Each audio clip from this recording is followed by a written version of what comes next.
The market is full of uncertainty right now, so I think it can be a good moment to come back to some basics.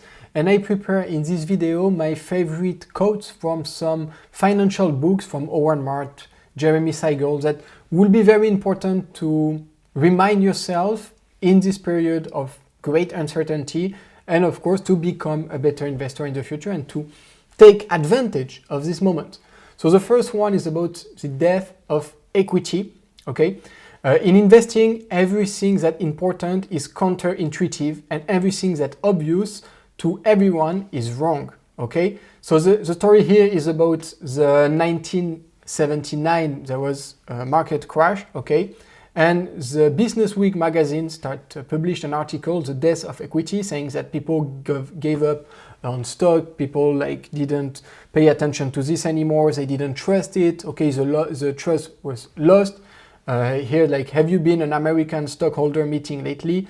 They are old fogies. The stock market is just not where the action's at. Okay. In short, what death of equity said was that stocks had become so unpopular that they would never do well again. It takes a highly simplistic first-level thinker to conclude that poor past performance has led to an unpopularity today, which implies poor performance tomorrow. Rather, the insightful second-level thinker says poor past performance has led to unpopularity today, which implies low prices today, which in turn implies good performance tomorrow. The Death of Equities was published just a few years before, and in essence laid out the entire case for the 1982 kickoff of the greatest bull market in history. So when people start, the thing you need to understand here is when people start to feel, oh, okay, it's the end. Equity is totally busted. Don't invest in equity. Don't invest in the stock market.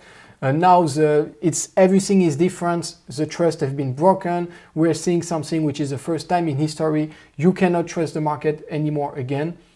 Generally, it starts to be a good buying signal. And this is what this article talks. It's from this quote is from Howard Marks, Mastering Market Cycles. You will have a lot of quotes from Howard Marks here because on my Kindle, it's one of the only books that I have with the other thing, with some highlights in the other one. They are in my physical books. The second one is the two kinds of losers. Okay, Henry Kaufman, formerly Salomon Brothers chief economist, say there are two kinds of people who lose a lot of money: those who know nothing and those who know everything.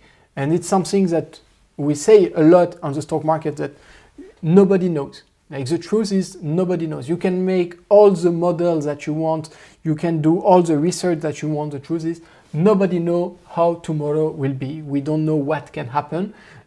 Trump, since the beginning of his campaign, he said he wanted to do tariffs. He's elected president. The first thing he do is tariffs. And yet people were still surprised about the tariff while he was saying it. He didn't lie about the tariff. He didn't say, oh, I will not do tariff or anything. He wanted to do tariff. He did tariff. In 2018, 2016, when he was first time president, it was the same. All the time, tariff pressure, tariff pressure, tariff pressure.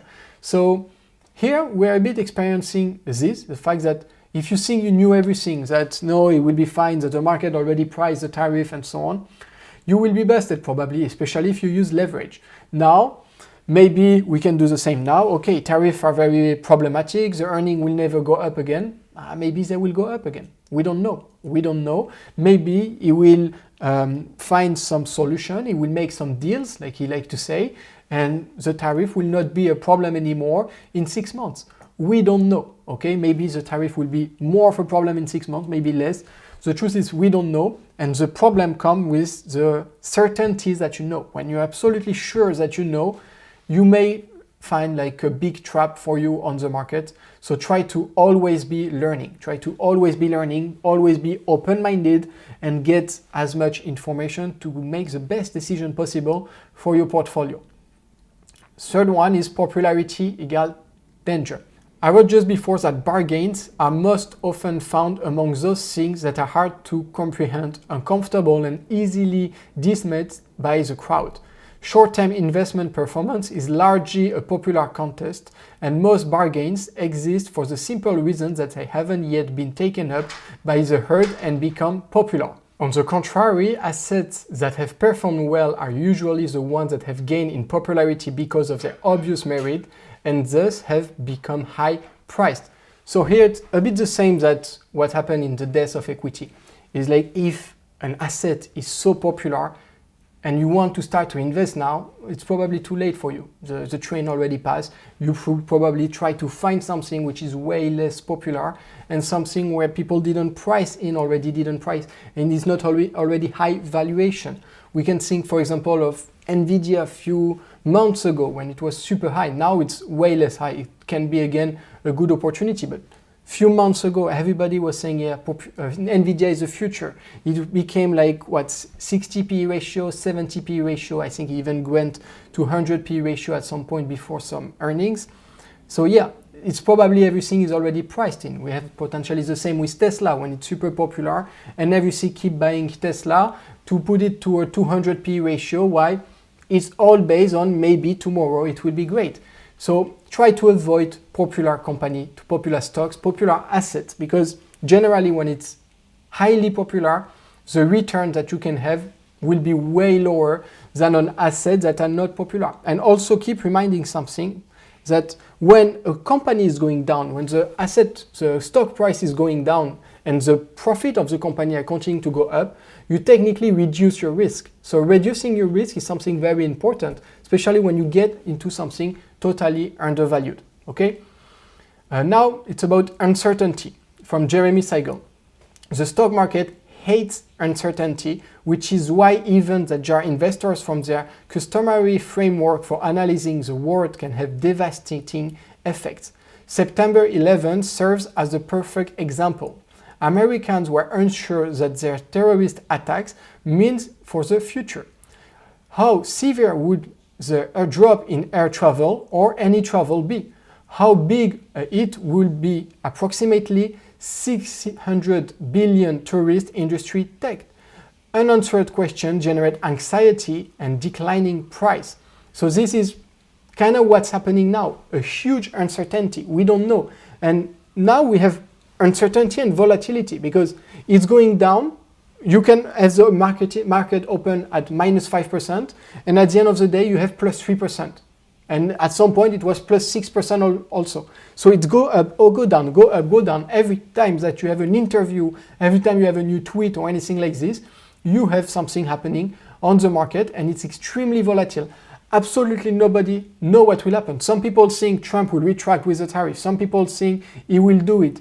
Nobody knows. Nobody knows actually, and that's why the market is doing poorly lately, and that's why it declined a lot. Uncertainty is the worst enemy of the trader, but is the best friend of long-term investor, because thanks to this, you can have some great opportunities to enter in the market. And the last one, I look for things that go up. Give most investors, and certainly most amateur investors, a dose of truth serum, and then ask this question: what's your approach to investing? The inevitable answer: I look for things that will go up.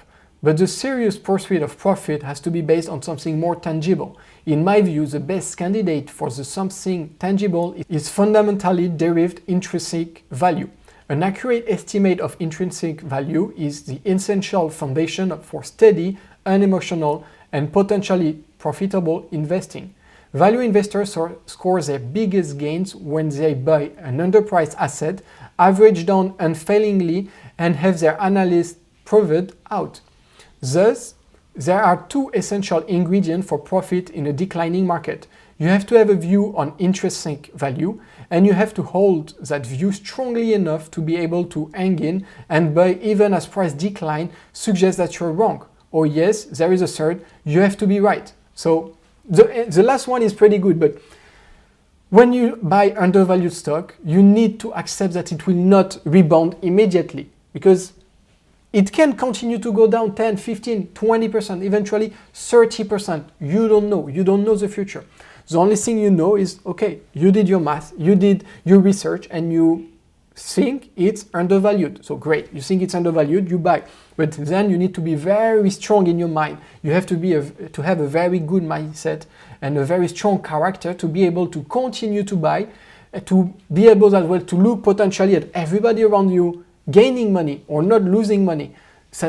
You need to be strong enough to accept this, because it's difficult to see everybody around you making money, saying, oh, easy to make money, and you're the only one not making money. But on the long run, if you're right, you will make way more than them. You will probably have sacrificed 1 year of poor performance to have 10 years of amazing performance, while the other, they will have 1 year of good performance, but 10 years of average or bad performance. So if you want to outperform, if you want to have a great performance, you need to accept that you will potentially be wrong for a certain time before being right. You will not be right 100% of time, so you cannot put 100% of your portfolio in one stock, in one asset, but you need to understand that when it's undervalued and you know it's undervalued and you did your research correctly, you need to be able to continue investing in it and to not lose your faith just because the price is going down, because the stock market price, the share price, and the intrinsic value are two things that are different, and sometimes they are not correlated. In an efficient market, they are correlated, but the market sometimes can be quite inefficient. So this is something important you need to know. Let me know what did you think about those 5 quotes that I got from those books. Let me know if you would like some other video about this, and I'll see you in the next video. Bye.